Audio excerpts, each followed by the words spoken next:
ಮೊದಲಿಗೆ ನಮ್ಮ ಮಹಾವಿದ್ಯಾಲಯದ ನಾಮಾಂಕಿತರಾದ ಶ್ರೀ ಸಿದ್ದೇಶ್ವರದೇವರನ್ನ ಮನದಲ್ಲಿ ಸ್ಮರಿಸುತ್ತಾ, ಆತ್ಮೀಯ ವಿದ್ಯಾರ್ಥಿ ಮಿತ್ರರೇ, ಈಗಾಗಲೇ ನಾವು ವಿಭಿನ್ನ ವಿಷಯಗಳ ಪ್ರಥಮ PUC ಪಠ್ಯಕ್ರಮದ ವಿಷಯಗಳನ್ನು ಕುರಿತು ನೋಡಿದ್ದೇವೆ. ಹಾಗೆಯೇ ಇವತ್ತಿನ ದಿನ ಸಮಾಜಶಾಸ್ತ್ರ ವಿಷಯದ ಕುರಿತು ಅದರ ಪಠ್ಯಕ್ರಮ ಈ ರೀತಿಯಾಗಿದೆ. ಇದರಲ್ಲಿ ಬರುವಂತಹ ಮೊದಲನೆಯ ಅಧ್ಯಾಯ ಸಮಾಜಶಾಸ್ತ್ರದ ಪರಿಚಯ ಅಥವಾ ಸ್ವರೂಪ. ಆತ್ಮೀಯ ವಿದ್ಯಾರ್ಥಿ ಮಿತ್ರರೇ, ಈ ಅಧ್ಯಾಯದಲ್ಲಿ ಬರುವಂತಹ ಹಲವಾರು ವಿಷಯಗಳನ್ನು ನಾವು ನೋಡಿದಾಗ ಬರುವಂಥದ್ದು ಏನಪ್ಪ ಅಂತಂದರೆ, ಒಂದು ಸಮಾಜಶಾಸ್ತ್ರದ ಉಗಮ ಮತ್ತು ಬೆಳವಣಿಗೆ. ಸಮಾಜಶಾಸ್ತ್ರ ಉಗಮ ಯಾವಾಗಾಯಿತು ಮತ್ತು ಅದರ ಬೆಳವಣಿಗೆ ಕಾರಣಾಂಶಗಳಿಗೆ ಏನು ಅನ್ನೋದನ್ನು ನಾವು ನೋಡ್ತಾ ಹೋಗ್ತಂದ್ರೆ ಈ ಒಂದು ಅಧ್ಯಾಯದಲ್ಲಿ ನಾವು ನೋಡ್ತಾ ಹೋಗ್ತೀವಿ. ಹಾಗೆಯೇ ಈ ಅಧ್ಯಾಯದಲ್ಲಿ ಬರುವಂತಹ ಮತ್ತೊಂದು ಪ್ರಮುಖ ಅಂಶ ವಿಜ್ಞಾನ ಎಂದರೇನು, ಅದರ ಅರ್ಥ, ವ್ಯಾಖ್ಯೆಗಳು ಮತ್ತು ಲಕ್ಷಣಗಳು. ಹಾಗಾಗಿ ವಿಜ್ಞಾನ ಅಂತಂದ್ರೆ ಏನು? ವಿಜ್ಞಾನ ಅಂತಂದ್ರೆ ಕ್ರಮಬದ್ಧವಾದ ವಿಧಾನಗಳ ಮೂಲಕ ಪ್ರಾಪ್ತವಾದಂತಹ ಜ್ಞಾನದ ಸಮಷ್ಟಿಯನ್ನ ಏಕರಿತಪ್ಪ ಅನ್ನೋದನ್ನು ನಾವು ವಿಜ್ಞಾನ ಅಂತ ಕರಿತೀವಿ. ಈ ವಿಜ್ಞಾನದ ಅರ್ಥ, ವ್ಯಾಖ್ಯೆಗಳು ಮತ್ತು ಲಕ್ಷಣಗಳನ್ನು ಈ ಒಂದು ಅಧ್ಯಾಯದಲ್ಲಿ ನಾವು ಅಧ್ಯಯನವನ್ನು ನಾವು ಮಾಡ್ತಾ ಹೋಗ್ತೀವಿ. ಹಾಗೆಯೇ ಈ ಅಧ್ಯಾಯದಲ್ಲಿ ಬರುವಂತಹ ಮತ್ತೊಂದು ಪ್ರಮುಖ ಅಂಶ, ವಿಷಯ ವಸ್ತು ಏನಪ್ಪ ಅಂತಂದ್ರೆ ಸಮಾಜಶಾಸ್ತ್ರದ ಗುಣಲಕ್ಷಣಗಳು. ಹಾಗಾದರೆ ಸಮಾಜಶಾಸ್ತ್ರ ಅಂತಂದ್ರೆ ಏನು? ಸಮಾಜಶಾಸ್ತ್ರ ಅಂತಂದ್ರೆ ಮಾನವನ ಸಮಾಜವನ್ನ ಸಮಗ್ರವಾಗಿ ಅಧ್ಯಯನ ಮಾಡುವಂತಹ ವಿಜ್ಞಾನಕ್ಕೆ ನಾವು ಹೇಳ್ತಾ ಹೋಗ್ತೀವಿ ಅಂದ್ರೆ ಸಮಾಜಶಾಸ್ತ್ರ ಅಂತ ಕರಿತೀವಿ ಅಂತ ಹೇಳ್ತಾ ಹೋಗ್ತೀವಿ. ಆದರೆ ಈ ಸಮಾಜಶಾಸ್ತ್ರದ ಅರ್ಥ, ವ್ಯಾಖ್ಯೆ ಮತ್ತು ಲಕ್ಷಣಗಳು ಕೂಡ ಈ ಒಂದು ಅಧ್ಯಾಯ ಒಂದರಲ್ಲಿ ಬರುವಂತಹ ಪ್ರಮುಖ ವಿಷಯ ವಸ್ತು. ಹಾಗೆಯೇ ಇದರಲ್ಲಿ ಬರುವಂತಹ ಮತ್ತೊಂದು ಪ್ರಮುಖ ವಿಷಯ ವಸ್ತು ಯಾವಪ್ಪ ಅಂತಂದ್ರೆ ಸಮಾಜಶಾಸ್ತ್ರದ ಮಹತ್ವ. ಯಾಕೆ ನಾವು ಸಮಾಜಶಾಸ್ತ್ರವನ್ನು ಅಧ್ಯಯನ ಮಾಡಬೇಕು ಅನ್ನೋದು ನಾವು ಸಮಾಜಶಾಸ್ತ್ರದ ಮಹತ್ವದಲ್ಲಿ ನೋಡ್ತಾ ಹೋಗ್ತೀವಿ. ಹಾಗೆಯೇ ಸಮಾಜಶಾಸ್ತ್ರದ ಉಪಯೋಗಗಳು. ನಾವು ಸಮಾಜಶಾಸ್ತ್ರವನ್ನು ನಾವು ಅಧ್ಯಯನ ಮಾಡೋದ್ರಿಂದಾಗಿ ನಮಗಾಗುವಂತಹ ಉಪಯೋಗ ಏನು? ಯಾವುದೇ ಒಂದು ಸಾಮಾಜಿಕ ವಿಜ್ಞಾನಗಳನ್ನ ನಾವು ಅಧ್ಯಯನ ಮಾಡಿದಾಗ ಪ್ರತಿಯೊಂದು ಸಾಮಾಜಿಕ ವಿಜ್ಞಾನಗಳು ಕೂಡ ಏನಿಡದಪ್ಪ ಅಂತಂದ್ರೆ ವಿಶಿಷ್ಟವಾದಂತಹ ಮಹತ್ವ, ಉಪಯುಕ್ತದ ಅಥವಾ ಉಪಯೋಗವನ್ನು ಒಳಗೊಂಡಿದೆ. ಹಾಗೆ ಈ ಸಮಾಜಶಾಸ್ತ್ರವು ಕೂಡ ನಾವು ಸಮಾಜಶಾಸ್ತ್ರವನ್ನು ನಾವು ಅಧ್ಯಯನ ಮಾಡೋದ್ರಿಂದಾಗಿ ನಮ್ಗೆ ಹಲವಾರು ರೀತಿಯಾದಂತಹ ಉಪಯೋಗವನ್ನು ಕೂಡ ಏನು ಮಾಡಬಹುದು ಅಂತ ನಾವು ಇದರಲ್ಲಿ ನಾವು ಕಾಣಬಹುದು. ಹಾಗೆಯೇ ಈ ಅಧ್ಯಾಯದಲ್ಲಿ ಬರುವಂತಹ ಮತ್ತೊಂದು ಪ್ರಮುಖ ಅಂಶ ಏನಪ್ಪಾ ಅಂತಂದ್ರೆ ಇದರಲ್ಲಿ ಸಮಾಜಶಾಸ್ತ್ರ ಅಧ್ಯಯನದ ವಿಷಯ ವಸ್ತುಗಳು. ಹಾಗಾದ್ರೆ ಸಮಾಜಶಾಸ್ತ್ರ ಯಾವ ಒಂದು ವಿಷಯಗಳನ್ನ ಆಧಾರವಾಗಿಟ್ಟುಕೊಂಡು ಅಧ್ಯಯನ ಮಾಡ್ತಾರೆ, ಇವೇ ಏನಪ್ಪಾ ಅಂದ್ರೆ ವಿಷಯ ವಸ್ತುಗಳು. ಹಂತಗಳನ್ನು ತೆಗೆದಾಗ ಸಮಾಜಶಾಸ್ತ್ರದ ಮೂಲಭೂತ ಪರಿಕಲ್ಪನೆಗಳಾಗಿರ್ಬೋದು, ಸಮಾಜಶಾಸ್ತ್ರದ ಮೂಲಭೂತ ಘಟಕಗಳಾಗಿರ್ಬೋದು, ಇನ್ನೂ ಹಲವಾರು ಅಂಶಗಳನ್ನ ಆಧಾರವಿಟ್ಟುಕೊಂಡು ಏನ್ ಮಾಡಬೇಕು ಅಂತಂದ್ರೆ ಇದು ತನ್ನ ವಿಷಯ ವಸ್ತುವನ್ನಾಗಿ ಅಧ್ಯಯನ ಮಾಡ್ಕೊಂಡು. ಇನ್ನ ಇದರಲ್ಲಿ ಬರುವಂತಹ ಮತ್ತೊಂದು ಪ್ರಮುಖ ವಿಷಯ ವಸ್ತು ಪಾಶ್ಚಿಮಾತ್ಯ ಸಮಾಜಶಾಸ್ತ್ರಜ್ಞರು ಮತ್ತು ಭಾರತೀಯ ಸಮಾಜಶಾಸ್ತ್ರಜ್ಞರು. ಪಾಶ್ಚಿಮಾತ್ಯ ಸಮಾಜಶಾಸ್ತ್ರಜ್ಞರು ಸಮಾಜಶಾಸ್ತ್ರ ಸಾಹಿತ್ಯಕ್ಕೆ ಕೊಟ್ಟಂತಹ ಕೊಡುಗೆಗಳೇನು, ಹಾಗೆಯೇ ಭಾರತೀಯ ಸಮಾಜಶಾಸ್ತ್ರಜ್ಞರು ಭಾರತೀಯ ಸಮಾಜಶಾಸ್ತ್ರಕ್ಕೆ ಮತ್ತು ಸಮಾಜಶಾಸ್ತ್ರಕ್ಕೆ ಕೊಟ್ಟಂತಹ ಕೊಡುಗೆಗಳೇನು ಎಂಬುದನ್ನು ಏನ್ ಮಾಡ್ತಾ ಹೋಗ್ತೀವಿ ಅಂದ್ರೆ ನಾವು ಈ ಒಂದು ಅಧ್ಯಾಯ ಒಂದರಲ್ಲಿ ನಾವು ನೋಡ್ತಾ ಹೋಗ್ತೀವಿ. ಅಂತಹ ಶ್ರೇಷ್ಠ ಸಾಮಾಜಿಕ ಚಿಂತನೆಗಳನ್ನು ತಗೊಂಡಾಗ ಮೊದಲಾಗಿ ಬರುವಂಥದ್ದು ಯಾರಪ್ಪ ಅಂದ್ರೆ ಅಗಸ್ಟ್ ಕಂಟ್ ಅವರು. ಹಾಗಾದ್ರೆ ಅಗಸ್ಟ್ ಕಂಟ್ ಯಾರು? ಈ ಅಗಸ್ಟ್ ಕಂಟ್ ಯಾರಪ್ಪ ಅಂತಂದ್ರೆ ಸಮಾಜಶಾಸ್ತ್ರ ಎಂಬ ಪದವನ್ನ ಮೊಟ್ಟ ಮೊದಲ ಬಾರಿಗೆ ಬಳಕೆ ಮಾಡಿದಂತಹ ಸಮಾಜಶಾಸ್ತ್ರಜ್ಞ.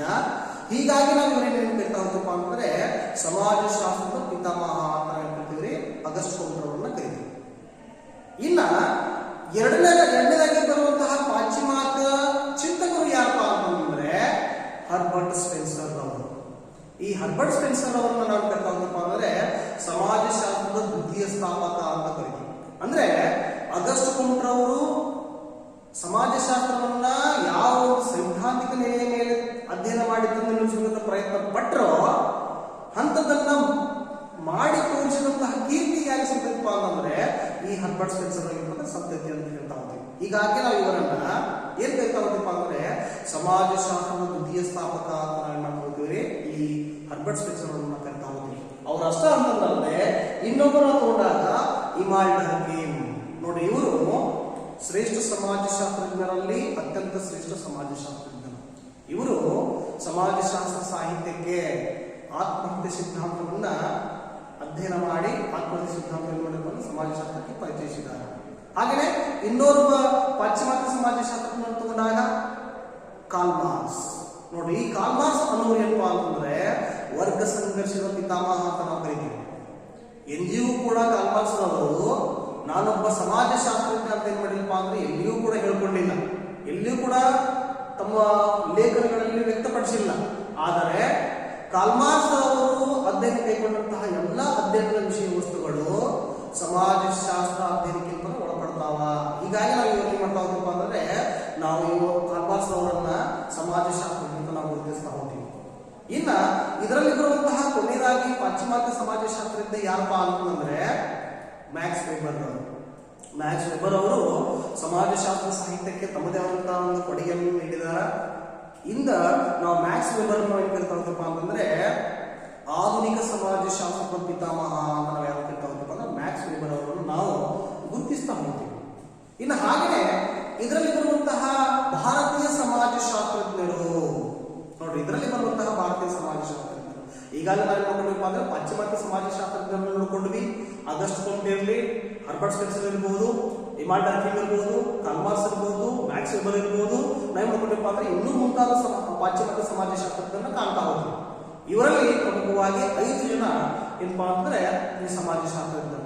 ಹೇಗೆ ಒಂದು 5 ಜನ ನಾವು ಬೇರೆ ಒಂದು ಪಾಶ್ಚಿಮಾತ್ಯ ಸಮಾಜಶಾಸ್ತ್ರಜ್ಞರನ್ನು ನಾವು ಕಾಣ್ತಾ ಹೋಗ್ತೀವಲ್ಲ, ಅದೇ ರೀತಿಯಾಗಿ ನಮ್ಮ ಭಾರತೀಯ ಸಮಾಜದಲ್ಲಿ ಕಂಡುಬರುವಂತಹ ವಿಷಯ ವಸ್ತುಗಳನ್ನ ವಿದ್ಯಮಾನಗಳನ್ನ ಅಧ್ಯಯನ ಮಾಡಿ ಭಾರತೀಯ ಸಮಾಜಶಾಸ್ತ್ರದ ಬೆಳವಣಿಗೆ ಸಾಧಿಸಕ್ಕೆ ಕೂಡ ಏನಪ್ಪಾ ಅಂದ್ರೆ ಭಾರತೀಯ ಸಮಾಜಶಾಸ್ತ್ರದ ಕೊಡುಗೆ ಕೂಡ ಅಪಾರವಾಗಿದೆ. ಇದರಲ್ಲಿ ಬರುವಂತಹ ಮೊದಲ ಬರುವಂತಹ ಯಾರಪ್ಪ ಅಂದ್ರೆ ಡಾಕ್ಟರ್ ಜಿ.ಎಸ್. ಗೋರೆ ಅವರು. Doctor GS. ಗೋರೆ ಅವರನ್ನ ನಾವು ಏನಂತ ಹೋಗ್ತೀಪ ಅಂತಂದ್ರೆ ಭಾರತೀಯ ಸಮಾಜಶಾಸ್ತ್ರದ ಪಿತಾಮಹ ಅಂತ ಕರೀತೀವಿ. ನೋಡ್ರಿ, ಆಗಸ್ಟ್ ಕುಂಟ್ ಅವರನ್ನ ಸಮಾಜಶಾಸ್ತ್ರದ ಪಿತಾಮಹ ಅಂತ ಕರೆದ್ರೆ ನಾವು ಡಾಕ್ಟರ್ ಜಿ.ಎಸ್. ಗೋರೆ ಅವರನ್ನ ಭಾರತೀಯ ಸಮಾಜಶಾಸ್ತ್ರದ ಪಿತಾಮಹ ಅಂತ ಕರೀತೀವಿ. ಇವರು ಕೂಡ ಸಮಾಜಶಾಸ್ತ್ರ ಸಾಹಿತ್ಯಕ್ಕೆ, ಭಾರತೀಯ ಸಮಾಜಶಾಸ್ತ್ರ ಸಾಹಿತ್ಯಕ್ಕೆ ಏನ್ ಮಾಡಬೇಕು ಅಂದ್ರೆ ತಮ್ಮದೇ ಆದಂತಹ ಒಂದು ಕೊಡುಗೆಗಳನ್ನು ನೀಡಿದಾರ ಅಂತ ಹೇಳ್ತಾ ಹೋಗ್ಬೋದು. ಹಾಗೆಯೇ ಇದರಲ್ಲಿ ಮತ್ತೆ ಬರೋರು ಯಾರಪ್ಪ ಅಂತಂದ್ರೆ ಡಾಕ್ಟರ್ ಎಂ.ಎನ್. ಶ್ರೀನಿವಾಸರವರು. ಈ ಡಾಕ್ಟರ್ ಎಂ.ಎನ್. ಶ್ರೀನಿವಾಸರವರು ಮೂಲತಃ ನಮ್ಮ ಕರ್ನಾಟಕದವರು, ಮೈಸೂರು ಜಿಲ್ಲೆಯವರು. ಇವರು ಇಡೀ ನಮ್ಮ ಸಮಾಜಶಾಸ್ತ್ರ ಅಧ್ಯಯನದಲ್ಲಿ ಸಾಂಸ್ಕೃತಿಕ ಅನುಕರಣ ಮತ್ತು ಪಾಶ್ಚಾತ್ಯೀಕರಣ ಎಂಬ ಪರಿಕಲ್ಪನೆಯನ್ನು ಕೊಡುವ ಮುಖಾಂತರ ಇಡೀ ಸಮಾಜಶಾಸ್ತ್ರ ಸಾಹಿತ್ಯದಲ್ಲಿ ತಮ್ಮದೇ ಆದಂತಹ ಒಂದು ನೆಲೆಯನ್ನ ಕಂಡುಕೊಂಡಂತಹ ಮಹಾನ್ ವ್ಯಕ್ತಿ, ಮಹಾನ್ ಚಿಂತಕ ಯಾರಪ್ಪ ಅಂತಂದ್ರೆ ಡಾಕ್ಟರ್ ಎಂ.ಎನ್. ಶ್ರೀನಿವಾಸರವರು. ಅದೇ ರೀತಿಯಾಗಿ ಈ ಒಂದು ಅಧ್ಯಾಯದಲ್ಲಿ ನಾವು ಅಧ್ಯಯನ ಮಾಡುವಂತಹ ಮತ್ತೊಬ್ಬ ಭಾರತೀಯ ಸಮಾಜಶಾಸ್ತ್ರಜ್ಞೆ ಯಾರಪ್ಪ ಅಂದರೆ ಡಾಕ್ಟರ್ ಶ್ರೀಮತಿ ಇರಾವತಿ ಕರ್ವೆ. ಡಾಕ್ಟರ್ ಶ್ರೀಮತಿ ಇರಾವತಿ ಕರ್ವೆ ಅವರು ಏನಪ್ಪಾ ಅಂದ್ರೆ ನಮ್ಮ ಭಾರತೀಯ ಸಮಾಜಶಾಸ್ತ್ರದ ಪ್ರಪ್ರಥಮ ಮಹಿಳಾ ಸಮಾಜಶಾಸ್ತ್ರದ ಏನ್ ಮಾಡ್ತಾ ನಾವು ಇರಾವತಿ ಕರ್ವೆ ಅವರನ್ನ ಕರಿತೀವಿ. ಇವರು ಕೂಡ ನಮ್ಮ ಭಾರತೀಯ ಸಮಾಜದಲ್ಲಿ ಕಂಡುಬರುವಂತಹ ಹಲವಾರು ವಿದ್ಯಮಾನಗಳನ್ನ ಅಧ್ಯಯನ ಮಾಡಿಕೊಂಡು ನಮ್ಮ ಸಮಾಜಶಾಸ್ತ್ರ ಸಾಹಿತ್ಯಕ್ಕೆ ಈ ಶ್ರೀಮತಿ ಇರಾವತಿ ಕರ್ವೆ ಅವರು ಕೂಡ ಏನ್ ಮಾಡಪ್ಪ ಅಂದ್ರೆ ತಮ್ಮದೇ ಆದಂತಹ ಕೊಡುಗೆಗಳನ್ನ ನೀಡಿದ್ದಾರೆ ಅಂತ ಹೇಳ್ತಾ ಹೋಗ್ತೀವಿ. ಹಾಗೆಯೇ ಇದರಲ್ಲಿ ನಮ್ಮ ಪಠ್ಯಕ್ರಮದಲ್ಲಿ ಬರುವಂತಹ ಇನ್ನೊಬ್ಬ ಭಾರತೀಯ ಸಮಾಜಶಾಸ್ತ್ರಜ್ಞ ಯಾರಪ್ಪ ಅಂತಂದ್ರೆ ಡಾಕ್ಟರ್ ಎ.ಆರ್. ದೇಸಾಯಿ. ನಾವು ಡಾಕ್ಟರ್ ಎ.ಆರ್. ದೇಸಾಯಿ ಹೋಗ್ತೀವಪ್ಪ ಅಂದ್ರೆ ಮಾರ್ಕ್ಸ್ವಾದದ ಸಿದ್ಧಾಂತಕಾರ ಅಂತ ನಾವು ಕರೀತೀವಿ. ಯಾರನ್ನ? Doctor AR. ದೇಸಾಯಿ ಅವರನ್ನ ಮಾರ್ಕ್ಸ್ವಾದದ ಸಿದ್ಧಾಂತಕಾರ ಅಂತ ಕರೀತೀವಿ. ಇಂತಹ ಎ.ಆರ್. ದೇಸಾಯಿ ಅವರು ಕೂಡ ನಮ್ಮ ಭಾರತೀಯ ಸಮಾಜದಲ್ಲಿ ಕಂಡುಬರುವಂತಹ ಹಲವಾರು ಭ್ರಾಮಗಳನ್ನ ವೈಜ್ಞಾನಿಕವಾದಂತಹ ಒಂದು ರೀತಿಯಲ್ಲಿ ಅಧ್ಯಯನ ಮಾಡುವ ಮುಖಾಂತರ ನಮ್ಮ ಸಮಾಜಶಾಸ್ತ್ರ ಸಾಹಿತ್ಯಕ್ಕೆ ವಿಷಯ ವಸ್ತುವನ್ನು ಕೂಡ ನೀಡಿದಾರ ಅಂತ ಹೇಳ್ತಾ ಹೋಗ್ತೀವಿ. ಆತ್ಮೀಯ ವಿದ್ಯಾರ್ಥಿಗಳೇ, ಇಲ್ಲಿವರೆಗೆ ನಾವು ಅಧ್ಯಾಯ 1ರಲ್ಲಿ ಬರುವಂತಹ ಪ್ರಮುಖ ಅಂಶಗಳು ಯಾವುದಾವ ಅನ್ನೋದನ್ನು ನೋಡಿಕೊಂಡಿವಿ. ಇನ್ನ ಅದೇ ರೀತಿಯಾಗಿ ಬರುವಂಥದ್ದು ಯಾವುದಪ್ಪ ಅಂತಂದ್ರೆ ಅಧ್ಯಾಯ 2 ಮೂಲಭೂತ ಪರಿಕಲ್ಪನೆಗಳು. ಮೂಲಭೂತ ಪರಿಕಲ್ಪನೆಗಳು ಯಾವುದೇ ಒಂದು ಪರಿಕಲ್ಪನೆ ಅನ್ನೋದು ಅವುಗಳ ನಡುವಿನ ಸಂಬಂಧ, ಆ ನಡುವಿನ ಸ್ವರೂಪ, ಇವುಗಳ ಬಗ್ಗೆ ತಿಳಿಸಲ್ಪಡುವಂತಹ ಸಮಸ್ಯೆಯನ್ನ ಪದವನ್ನು ನಾವು ಕರೀತಾವಪ್ಪ ಅಂದ್ರೆ ಮೂಲಭೂತ ಪರಿಕಲ್ಪನೆ ಅಂತ ನಾವು ಕರೀತಾ ಹೋಗ್ತೀವಿ. ಹಾಗಾದ್ರೆ ಯಾವ ಒಂದು ಪದ ವಿಶಿಷ್ಟವಾದಂತಹ ಸ್ವರೂಪತೆಯನ್ನು ಪಡ್ಕೊಂಡಿರ್ತದೆಯೋ, ವಿಶಿಷ್ಟತೆಯನ್ನು ಪಡ್ಕೊಂಡಿರ್ತದೆಯೋ ಅಂತದಕ್ಕೆ ನಾವು ಕರೀತಾ ಹೋಗ್ತಪ್ಪ ಅಂದ್ರೆ ಮೂಲಭೂತ ಪರಿಕಲ್ಪನೆ ಅಂತ ಕರೀತೀವಿ.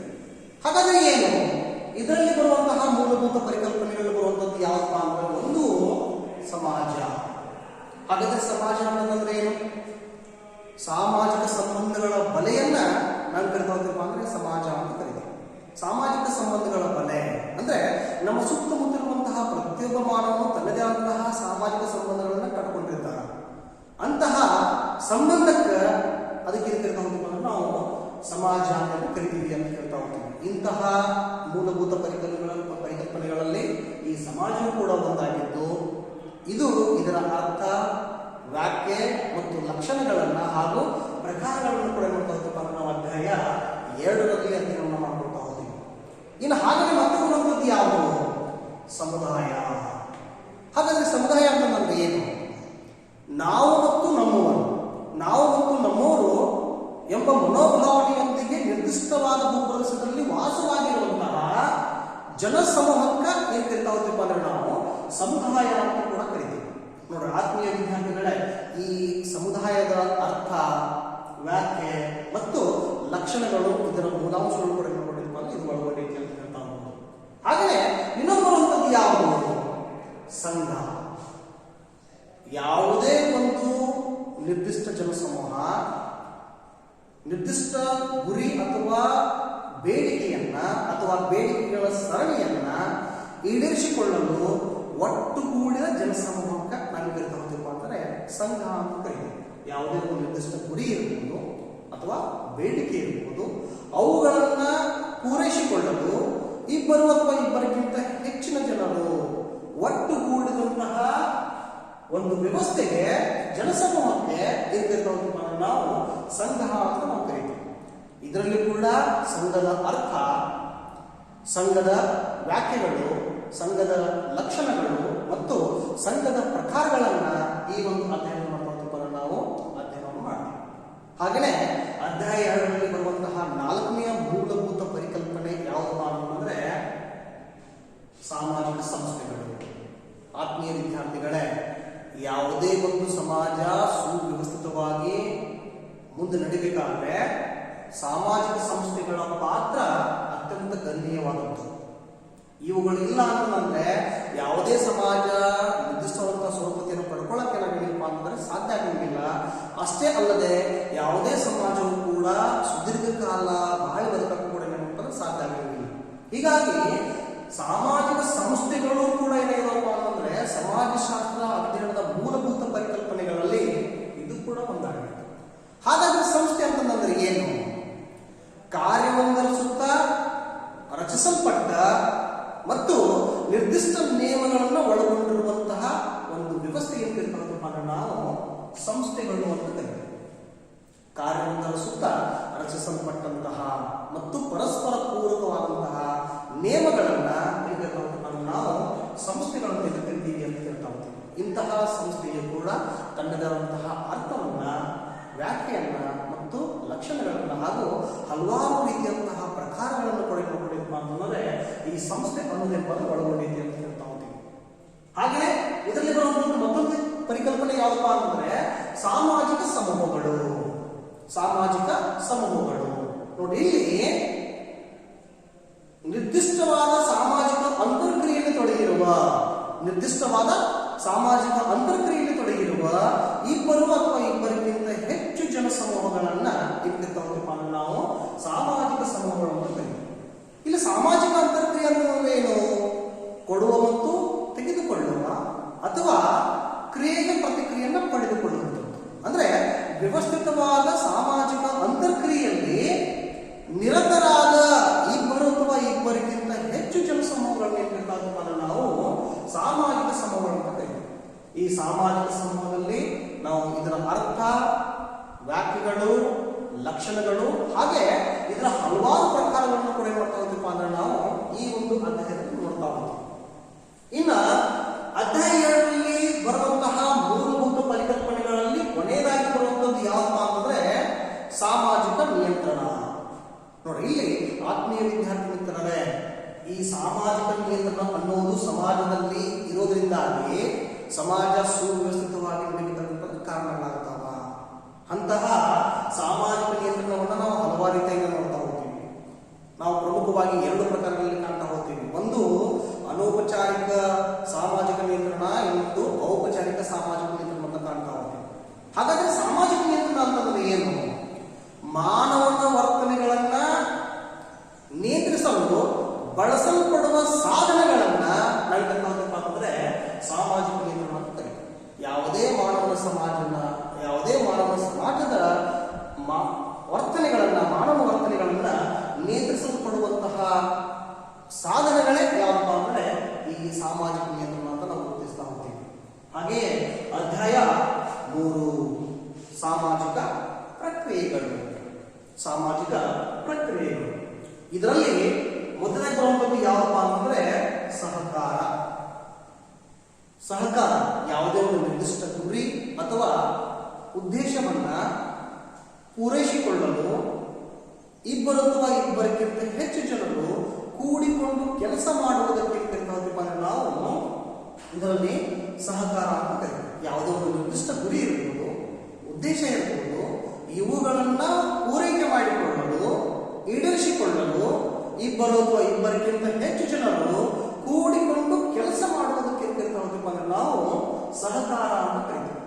ಈ ಸಹಕಾರದಲ್ಲಿ ಕೂಡಿಕೊಂಡಾಗ ನಾವು ಇದರ ಅರ್ಥ, ವ್ಯಾಖ್ಯೆ ಮತ್ತು ಲಕ್ಷಣಗಳನ್ನು ನಾವು ಇದರಲ್ಲಿ ಕಾಣ್ತಾ ಹೋಗ್ತೀವಿ. ಹಾಗೆ ಅಧ್ಯಾಯ 3ರಲ್ಲಿ ಬರುವಂತಹ ಸಾಮಾಜಿಕ ಪ್ರಕ್ರಿಯೆಯಲ್ಲಿ ಇನ್ನೊಂದು ಪ್ರಕ್ರಿಯೆ ಯಾವಪ್ಪ ಅಂತಂದ್ರೆ ಸ್ಪರ್ಧೆ. ಆತ್ಮೀಯ ವಿದ್ಯಾರ್ಥಿ ಮಿತ್ರರೇ, ಈ ಸ್ಪರ್ಧೆ ಅನ್ನೋದು ಮಾನವನ ಸಾಮಾಜಿಕ ಜೀವನವನ್ನ ಜಾಗೃತಗೊಳಿಸುವಲ್ಲಿ ಪ್ರಮುಖ ಪಾತ್ರವನ್ನು ನಿರ್ವಹಿಸುತ್ತದೆ. ಯಾವ ಸಮಾಜದಲ್ಲಿ ಸ್ಪರ್ಧೆ ಇರಲಿಲ್ವೋ ಆ ಸಮಾಜ ಎಲ್ಲಿಯೂ ಕೂಡ ಮುಂದುವರೆದು ಹೋಗಕ್ಕೆ ಸಾಧ್ಯ ಆಗಲಿಲ್ಲ. ಆದರೆ ಸ್ಪರ್ಧೆ ಯಾವ ಸಮಾಜದಲ್ಲಿ ಜರುಗುತ್ತದೆಯೋ, ಎಲ್ಲ ಸಮಾಜದಲ್ಲಿ ಸ್ಪರ್ಧೆ ಇರೋದ್ರಿಂದಾಗಿ ಆ ಸಮಾಜಗಳು ಯಾವಾಗಲೂ ಕೂಡ ಜಾಗೃತರಾಗಿರ್ಬೇಕಾದ್ರೆ ಪ್ರಮುಖ ಕಾರಣ ಸ್ಪರ್ಧೆ ಆಗ್ತೈತೆ ಅಂತ ಹೇಳ್ತಾ ಹೋಗ್ತೀವಿ. ಹಾಗಾದ್ರೆ ಸ್ಪರ್ಧೆ ಅಂತಂದ್ರೆ ಏನು ಸ್ಪರ್ಧೆ ಅಂತಂದ್ರೆ ಇಲ್ಲಿ ಇಬ್ಬರು ಅಥವಾ ಇಬ್ಬರಿಗಿಂತ ಹೆಚ್ಚು ಜನರು ತಮ್ಮ ನಿರ್ದಿಷ್ಟ ಬೇಡಿಕೆಗಳನ್ನು ಪೂರೈಸಿಕೊಳ್ಳಲು ಪೈಪೋಟಿಯಲ್ಲಿ ತೊಡಗಿಕೊಳ್ಳುವುದಕ್ಕಿಂತ ನಾವು ಸ್ಪರ್ಧೆ ಅಂತ ಕರಿತೀವಿ ಅಂತ ಹೇಳ್ತಾ ಹೋಗ್ಬೋದು. ಅಥವಾ ಯಾವುದೇ ಒಂದು ನಿರ್ದಿಷ್ಟ ಬೇಡಿಕೆ ಅಥವಾ ಪ್ರತಿಫಲವನ್ನ ಪಡೆದುಕೊಳ್ಳಲು ಇಬ್ಬರು ಅಥವಾ ಇಬ್ಬರಿಗಿಂತ ಹೆಚ್ಚು ಜನರ ನಡುವೆ ನಡೆಯುವಂತಹ ಒಂದು ಪೈಪೋಟಿ ಏನಾಗಿದೆಯಪ್ಪ ಅಂದ್ರೆ ನಾವು ಸ್ಪರ್ಧೆ ಅಂತ ಗುರುತಿಸ್ತಾ ಹೋಗ್ತೀವಿ. ಹಾಗೆಯೇ ಇದರಲ್ಲಿ ಬರುವಂತಹ ಸ್ಪರ್ಧೆಯ ಅರ್ಥ, ವ್ಯಾಖ್ಯೆ ಮತ್ತು ಲಕ್ಷಣಗಳನ್ನು ಕೂಡ ನಾವು ಇದರಲ್ಲಿ ಕಾಣ್ತಾ ಹೋಗ್ತೀವಿ. ಹಾಗೆಯೇ ಇದರಲ್ಲಿ ಬರುವಂತದ್ದಲ್ಲ ಏನಪ್ಪಾ ಅಂದ್ರೆ ಇನ್ನೊಂದು ಸಾಮಾಜಿಕ ಪ್ರಕ್ರಿಯೆ ಬರುವಂತದ್ದು ಯಾವಪ್ಪ ಅಂದ್ರೆ ಸಂಘರ್ಷ. ಏನ್ ಸಂಘರ್ಷ ಅಂತಂದ್ರೆ ಉದ್ದೇಶಪೂರ್ವಕವಾಗಿ ಬೇರೆಯವರ ಇಚ್ಛೆಯನ್ನ ಹತ್ತಿಕ್ಕುವ ಪ್ರಯತ್ನವೇ ಏನಪ್ಪಾ ಅಂದ್ರೆ ನಾವು ಸಂಘರ್ಷ ಅಂತ ಕರಿತೀವಿ. ಬೇರೆಯವರ ಉದ್ದೇಶವನ್ನ ಇಚ್ಛಾಪೂರ್ವಕವಾಗಿ ಏನ್ ಮಾಡೋದಪ್ಪ ಅಂದ್ರೆ ನಾವು ಅದನ್ನ ವಿರೋಧಿಸಿಕೊಳ್ಳುವುದಕ್ಕೆ ನಾವು ಇದನ್ನ ಸಂಘರ್ಷ ಅಂತ ಕರಿತೀವಿ. ಈ ಸಂಘರ್ಷದಲ್ಲಿ ಅದರ ಅರ್ಥ, ವ್ಯಾಖ್ಯೆ ಮತ್ತು ಲಕ್ಷಣಗಳು ಹಾಗೂ ಹಲವಾರು ಪ್ರಕಾರಗಳನ್ನು ಕೂಡ ಮಾಡ್ತಾ ಹೋಗ್ತೀವಿ ಅದರಲ್ಲಿ ನಾವು ಕಾಣ್ತಾ ಹೋಗ್ತೀವಿ. ಹಾಗೆಯೇ ಇದರಲ್ಲಿ ಬರುವಂತಹ ಮತ್ತೊಂದು ಮೂಲಭೂತ ಪ್ರಕ್ರಿಯೆಗಳು ಬರುವಂತಹ ಮತ್ತೊಂದು ಯಾವಪ್ಪ ಅಂತಂದ್ರೆ ಹೊಂದಾಣಿಕೆ. ಹಾಗಾದ್ರೆ ಹೊಂದಾಣಿಕೆ ಅಂತಂದ್ರೆ ಏನು? ವೈರತ್ವ ಭಾವನೆ ಉಳ್ಳ ವ್ಯಕ್ತಿ ಅಥವಾ ಸಮೂಹಗಳ ಮಧ್ಯೆ ಹೊಂದಿಕೆಯನ್ನ ಸೂಚಿಸಲ್ಪಡುವ ಪದವೇ ಹೊಂದಾಣಿಕೆ. ಏನಾಗಿರುವಂಥದ್ದು ಹೊಂದಾಣಿಕೆ ಅಂದ್ರೆ ಏನಪ್ಪಾ ಅಂತಂದ್ರೆ ವೈರತ್ವ ಭಾವನೆ ಉಳ್ಳಂತಹ ವ್ಯಕ್ತಿ ವ್ಯಕ್ತಿ ಇರಬಹುದು, ಇಲ್ಲವೇ ಸಮೂಹ ಇರಬಹುದು. ಅವರ ಮಧ್ಯೆ ಹೊಂದಿಕೆಯನ್ನು ಸೂಚಿಸಲು ಬಳಸಲ್ಪಡುವಂತಹ ಒಂದು ಪದ ಯಾವಪ್ಪ ಅಂದ್ರೆ ಇದು ಹೊಂದಾಣಿಕೆ ಅಂತ ನಾವು ಗುರುತಿಸ್ತಾ ಹೋಗ್ತೀವಿ. ಇನ್ನು ಅಧ್ಯಾಯ 3ರಲ್ಲಿ ಬರುವಂತಹ ಸಾಮಾಜಿಕ ಪ್ರಕ್ರಿಯೆಗಳ ಒಳಗಡೆ ಬರುವಂತಹ ಕೊನೆಯ ಪ್ರಕ್ರಿಯೆ ಯಾವಪ್ಪ ಅಂದ್ರೆ ಸ್ವಾಂಗೀಕರಣ. ಸ್ವಾಂಗೀಕರಣ. ಹಾಗಾದ್ರೆ ಸ್ವಾಂಗೀಕರಣ ಅಂತಂದ್ರೆ ಏನು? ಒಂದು ಸಂಸ್ಕೃತಿ ಜನರು ಇನ್ನೊಂದು ಸಂಸ್ಕೃತಿಯನ್ನು ಪಡೆದುಕೊಳ್ಳುವಂತಹ ಪ್ರಕ್ರಿಯೆಗೆ ನಾವು ಸ್ವಾಂಗೀಕರಣ ಅಂತ ಕರೀತೀವಿ. ಒಂದು ಸಂಸ್ಕೃತಿ ಅನ್ನೋದು ಇನ್ನೊಂದು ಸಂಸ್ಕೃತಿಯಲ್ಲಿ ಲೀನಗೊಳ್ಳುವುದಕ್ಕೂ ಕೂಡ ನಾವು ಕರಿಬೋದಪ್ಪ ಅಂತಂದ್ರೆ ಸ್ವಾಂಗೀಕರಣ ಅಂತ ಕರಿತೀವಿ. ಈ ಸ್ವಾಂಗೀಕರಣದ ಅರ್ಥ, ವ್ಯಾಖ್ಯೆ, ಲಕ್ಷಣಗಳು ಇತ್ಯಾದಿಗಳನ್ನು ನೋಡ್ಕೋತೀವಿ ಅಂದ್ರೆ ನಾವು ಈ ಒಂದು ಅಧ್ಯಾಯದಲ್ಲಿ ನಾವು ಕಾಣ್ತೀವಿ ಅಂತ ಹೇಳ್ತಾ ಹೋಗ್ಬೋದು. ಹಾಗೆ ಮತ್ತೆ ಬರುವಂಥದ್ದು ಯಾವಪ್ಪ ಅಂದ್ರೆ ಅಧ್ಯಾಯ 4 ಸಂಸ್ಕೃತಿ ಮತ್ತು ಸಾಮಾಜಿಕರಣ. ಸಂಸ್ಕೃತಿ ಮತ್ತು ಸಾಮಾಜಿಕರಣ. ಹಾಗಾದ್ರೆ ಸಂಸ್ಕೃತಿ ಅಂತಂದ್ರೆ ಏನು? ಯಾವುಗಳು ನಮ್ಮ ಸಂಸ್ಕೃತಿಯಲ್ಲಿ ಬರುವಂತಹ ಅಂಶಗಳು? ಒಂದು ಕಲೆ, ಕಾನೂನು, ನೈತಿಕತೆ, ರೂಢಿಗಳು, ಸಂಪ್ರದಾಯ ಇತ್ಯಾದಿಗಳೆಲ್ಲವೂ ಕೂಡ ಏನ್ತಾ ಹೋಗ್ತೀವಿ ನಾವು ಸಂಸ್ಕೃತಿ ಅಂತ ನಾವು ಗುರುತಿಸ್ತಾ ಹೋಗ್ತೀವಿ ಅಂತ ಹೇಳ್ತಾ ಹೋಗ್ತೀವಿ. ಅಂದ್ರೆ ಮಾನವ ತನ್ನ ಸಮಾಜದ ಸದಸ್ಯನಾಗಿದ್ದುಕೊಂಡು ಗಳಿಸಿದಂಥವು ಎಲ್ಲವೂ ಕೂಡ ನೆನೆಸಿಕೊಂಡು ಏನಾಗಿದವಪ್ಪ ಅಂದ್ರೆ ಸಂಸ್ಕೃತಿ ಅಂತ ಹಂಚ್ಕೊಂಡಿರ್ತಾವ ಅಂತ ಹೇಳ್ತಾ ಹೋಗ್ಬೋದು. ಹಾಗೆಯೇ ಇದರಲ್ಲಿ ಬರುವಂತಹ ಮತ್ತೊಂದು ಏನಪ್ಪಾ ವಿಷಯ ಅಂತಂದ್ರೆ ಸಾಮಾಜಿಕರಣ. ಹಾಗಾದ್ರೆ ಸಾಮಾಜಿಕ ನೋಡಿ, ಈ ಸಂಸ್ಕೃತಿಯಲ್ಲಿ ಬರುವಂತಹ ಇದನ್ನು ನಾವು ಕಾಣ್ತಾ ಹೋಗ್ತೀವಿ, ಅರ್ಥವನ್ನು ನೋಡ್ತೀವಿ, ವ್ಯಾಖ್ಯೆಯನ್ನು ನೋಡ್ತೀವಿ, ಸಂಸ್ಕೃತಿಯ ಲಕ್ಷಣಗಳನ್ನು ನೋಡ್ತೀವಿ, ಹಾಗೇನೆ ಸಂಸ್ಕೃತಿಯ ಪ್ರಕಾರಗಳನ್ನು ಕೂಡ ಕಾಣ್ತೀವಿ. ಅದರಲ್ಲಿ ಪ್ರಕಾರಗಳ ಒಳಗಡೆ ಬರುವಂತದ್ದು ಪ್ರಮುಖವಾಗಿ 2 ಪ್ರಕಾರಗಳು. ಒಂದು ಬೌದ್ಧ ಸಂಸ್ಕೃತಿ, ಇನ್ನೊಂದು ಅಬೌದ್ಧ ಸಂಸ್ಕೃತಿ. ಸಂಸ್ಕೃತಿ ಪ್ರಕಾರ ಒಳಗಡೆ 2, ಒಂದು ಬೌದ್ಧ ಸಂಸ್ಕೃತಿ ಆಗಿರೋದು, ಇನ್ನೊಂದು ಅಬೌದ್ಧ ಸಂಸ್ಕೃತಿ ಆಗಿರೋದು. ಹಾಗೆ ಇದರಲ್ಲಿ ಬರುವಂತಹ ಮತ್ತೊಂದು ವಿಷಯ ವಸ್ತು ಯಾವಪ್ಪ ಅಂತಂದ್ರೆ ಸಾಮಾಜಿಕರಣ. ಏನಿದು ಸಾಮಾಜಿಕರಣ ಅಂತಂದ್ರೆ ಮಾನವ ತನ್ನ ಸಮಾಜದ ಸದಸ್ಯರಾಗಿದ್ದುಕೊಂಡು ತನ್ನ ಪಾತ್ರಗಳನ್ನ ನಿರ್ವಹಿಸಲು ಪಾತ್ರಧಾರಿಯನ್ನ ಸಿದ್ಧಪಡಿಸುವಂತಹ ಒಂದು ವ್ಯವಸ್ಥೆಯನ್ನು ನಾವು ಸಾಮಾಜಿಕರಣ ಅಂತ ಕರೀತೀವಿ. ಸಾಮಾಜಿಕ ಪಾತ್ರಗಳು ಯಾವುದಾವ ಆ ಪಾತ್ರಗಳನ್ನ ನಾವು ನಿಭಾಯಿಸಿಕೊಳ್ಳಲು ಅಥವಾ ನಿರ್ವಹಿಸಿಕೊಳ್ಳಲು ನಮಗೆ ಕಲಿಸಿಕೊಡುವಂತಹ ಕಲಿಕೆಯ ಪ್ರಕ್ರಿಯೆ ನಾವು ಸಾಮಾಜಿಕರಣ ಅಂತ ಕರಿತೀವಿ. ಈ ಸಾಮಾಜಿಕರಣದ ಇದರಲ್ಲಿ ನೋಡ್ಬೋದಪ್ಪ ಅಂದ್ರೆ ಅದರ ಅರ್ಥ, ಅದರ ವ್ಯಾಖ್ಯೆಗಳು, ಅದರ ಲಕ್ಷಣಗಳನ್ನ ಕಾಣ್ತೀವಿ. ಅವುಗಳಷ್ಟ ಅಂತಂದ್ರೆ ಸಾಮಾಜಿಕರಣದ ನಿಯಮಗಳನ್ನು ಕೂಡ ನಾವು ಕಾಣಬಹುದು. ಅಂದ್ರೆ ಒಬ್ಬ ಮಾನವನ ಸಮಾಜದಲ್ಲಿ ಮಾನವನಾಗಿ ಮಾಡಲ್ಪಡುವಲ್ಲಿ ಸಾಮಾಜಿಕರಣದ ಪಾತ್ರ ಬಹಳ ಗಣನೀಯವಾಗಿರ್ತದೆ. ಆ ಸಾಮಾಜಿಕರಣದ ನಿಯೋಗಗಳ ಪಾತ್ರವು ಕೂಡ ಬಹಳ ಗಣನೀಯವಾಗಿರ್ತದೆ. ಅಂತಹ ಸಾಮಾಜಿಕ ನಿಯೋಗಗಳು ಯಾವುವು? ಒಂದು ಕುಟುಂಬ, ಗೆಳೆಯರ ಬಳಗ, ವಯಸ್ಕರ ಸಮೂಹ, ಧರ್ಮ, ಶಿಕ್ಷಣ ಇತ್ಯಾದಿಗಳೆಲ್ಲವೂ ಕೂಡ ಏನಪ್ಪಾ ಅಂದ್ರೆ ಸಾಮಾಜಿಕರಣದ ನಿಯೋಗಗಳ ಏನಪ್ಪಾ ಅಂದ್ರೆ ನಿಯೋಗಗಳಾಗಿದಾವ ಅಂತ. ಇನ್ನು ಹಾಗೆಯೇ ಅಧ್ಯಾಯ 5 ಸಾಮಾಜಿಕ ಸಂಸ್ಥೆಗಳು.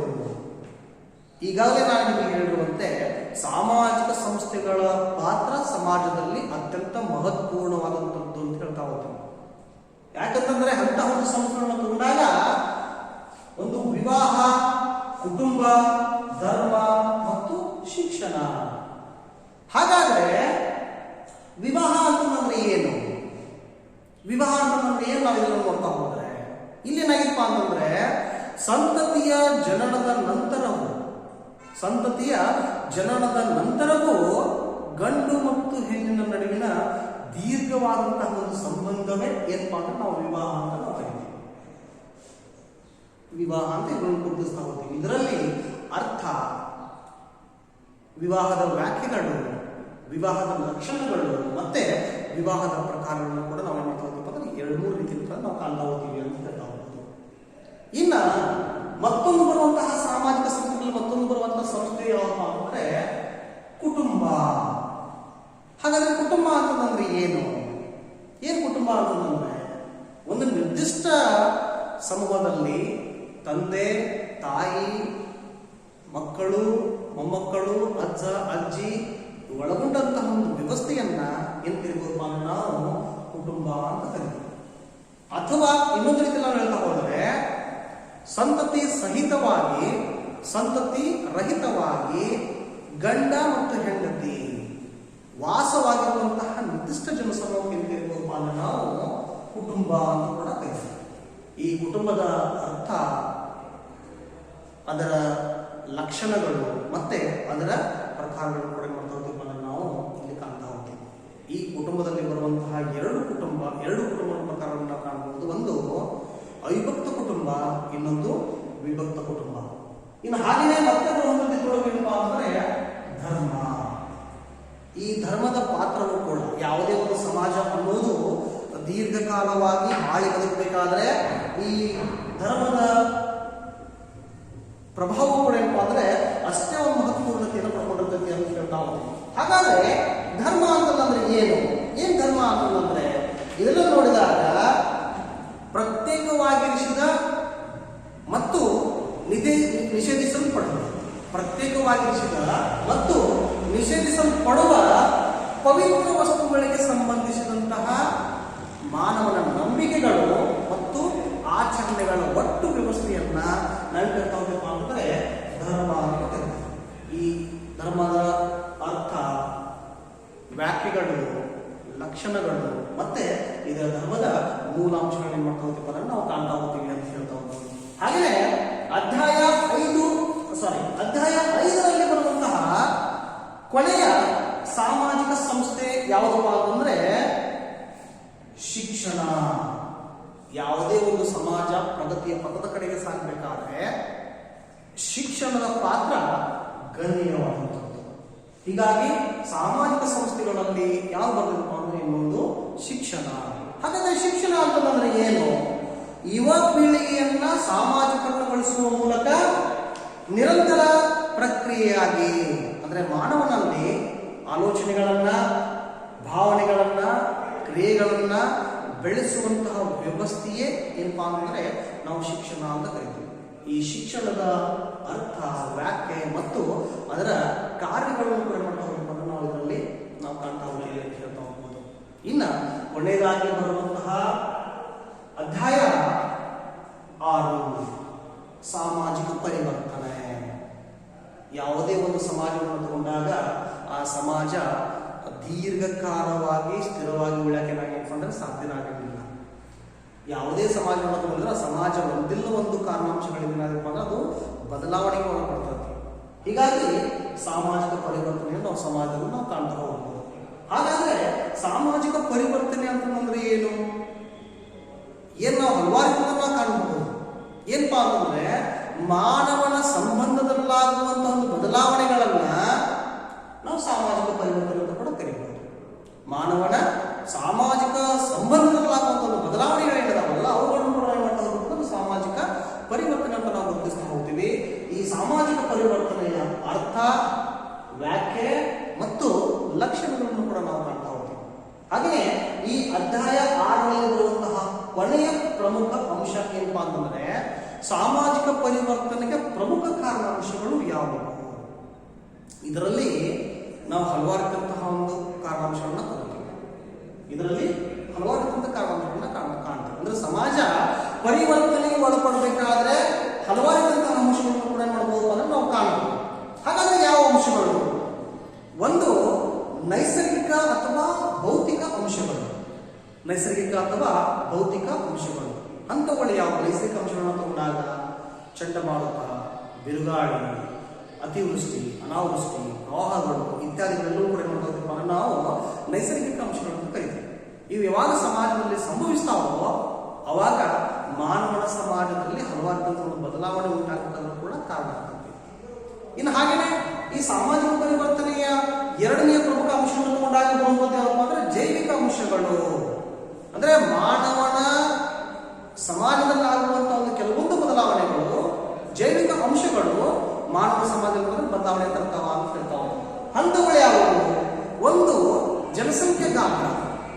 ಅಂದ್ರೆ ಜನಸಂಖ್ಯೆ ಪ್ರಮಾಣ ಎಷ್ಟಿದೆಯೋ, ಅತಿ ಕಡಿಮೆ ಇದೆಯೋ ಅಥವಾ ಅತಿ ಹೆಚ್ಚಿದೆಯೋ, ಇದು ಮಾನವನ ಸಮಾಜದಲ್ಲಿ ವಿಭಿನ್ನ ಬದಲಾವಣೆಗಳು ಕೂಡ ಸಂಭವಿಸಬೇಕಾದ್ರೆ ಜನಸಂಖ್ಯೆ ಗಾತ್ರವು ಕೂಡ ಒಂದು. ಅಷ್ಟೇ ಅಲ್ಲದೆ ಜನನ ಪ್ರಮಾಣ ಮತ್ತು ಮರಣ ಪ್ರಮಾಣ. ಮಾನವನ ಸಮಾಜದಲ್ಲಿ ಹೇಗಿದೆಯೋ, ಮರಣ ಪ್ರಮಾಣ ಹೇಗಿದೆಯೋ ಅದು ಮಾನವ ಸಮಾಜದಲ್ಲಿ ಒಂದು ರೀತಿಯಾದ ಒಂದು ಪರಿವರ್ತನೆ ತರಬೇಕಾದ್ರೂ ಕೂಡ ಕಾರಣ ಆಗುತ್ತೆ ಅಂತ ಹೇಳ್ತಾ ಹೋಗ್ತೀವಿ. ಅಷ್ಟೇ ಅಲ್ಲದೆ ವಲಸೆ ಆಗಿರ್ಬೋದು, ವಯೋಮಾನ ಮತ್ತು ಲಿಂಗಾನುಪಾತವೂ ಕೂಡ ಆಗಿರ್ಬೋದು, ಇವೆಲ್ಲವೂ ಕೂಡ ಏನಾಗಿಪ್ಪ ಅಂದ್ರೆ ಸಾಮಾಜಿಕ ಪರಿವರ್ತನೆಗೆ ಪ್ರಮುಖ ಕಾರಣಗಳು ಆಗಿರ್ತಾವ ಅಂತ ಹೇಳ್ತಾ ಹೋಗ್ತೀವಿ. ಇನ್ನ ಹಾಗೆಯೇ ಬರುವಂಥದ್ದು ಯಾವಪ್ಪ ಅಂತಂದ್ರೆ ಸಾಂಸ್ಕೃತಿಕ ಅಂಶಗಳು. ಸಾಮಾಜಿಕ ಪರಿವರ್ತನಾ ಅಂಶಗಳಲ್ಲಿ ನಾವು ಕಾಣ್ತಾ ಹೋಗುವಂಥದ್ದು ಏನಪ್ಪಾ ಅಂತಂದ್ರೆ ಸಾಂಸ್ಕೃತಿಕ ಅಂಶಗಳು. ಅಂದ್ರೆ ಮಾನವನ ಸಮಾಜದಲ್ಲಿ ನಡೆಯುವ ಕೆಲವೊಂದು ಸಾಂಸ್ಕೃತಿಕ ಬದಲಾವಣೆಗಳು ಸಾಮಾಜಿಕ ಪರಿವರ್ತನೆಯನ್ನು ತರಬೇಕಾದ್ರೆ ಪ್ರಮುಖ ಕಾರಣಗಳು ಆಗಿರ್ತಾವ ಅಂತ ಹೇಳ್ತಾ ಹೋಗ್ತೀವಿ. ಇನ್ನ ಇದರಲ್ಲಿ ಬರುವಂತಹ ಕೊನೆಯ ಅಂಶ ಯಾವಪ್ಪ ಅಂದ್ರೆ ವಿಜ್ಞಾನ ಮತ್ತು ತಂತ್ರಜ್ಞಾನದ ಅಂಶ. ಮಾನವನ ಸಮಾಜದಲ್ಲಿ ಆಗುವಂತಹ ವಿಜ್ಞಾನ ಮತ್ತು ತಂತ್ರಜ್ಞಾನದ ಅಂಶಗಳು ಯಾವುದಲ್ಲ ಇವೆಲ್ಲವೂ ಕೂಡ ಸಮಾಜದ ಮಟ್ಟವಾದ ಪರಿವರ್ತನೆಯನ್ನು ತರ್ತಾವ ಅಂತವನ್ನು ತಗೊಂಡಾಗ ಸಾರಿಗೆ ಮತ್ತು ಸಂಪರ್ಕದ ಬೆಳವಣಿಗೆ ಆಗಿರ್ಬೋದು, ಇವುಗಳಲ್ಲಾದಂತಹ ಪರಿವರ್ತನೆ ಮಾನವ ಸಮಾಜದಲ್ಲಿ ಬದಲಾವಣೆಯನ್ನ ಉಂಟು ಮಾಡ್ತಾವ. ಹಾಗೇನೆ ಮತ್ತೆ ಬರುವಂಥದ್ದು ಏನಪ್ಪಾ ಅಂತಂದ್ರೆ ಹೊಸ ವರ್ಗಗಳ ಉದಯ ಆಗಿರ್ಬೋದು, ತಂತ್ರಜ್ಞಾನ ಮತ್ತು ಕೃಷಿಯ ಬೆಳವಣಿಗೆ ಆಗಿರ್ಬೋದು, ಇವೆಲ್ಲವೂ ಕೂಡ ಏನ್ ಮಾಡ್ತಾವಪ್ಪ ಅಂದ್ರೆ ಮಾನವನ ಒಂದು ಸಮಾಜದಲ್ಲಿ ಹಲವಾರು ಬದಲಾವಣೆಯನ್ನ ತರುತ್ತದೆ.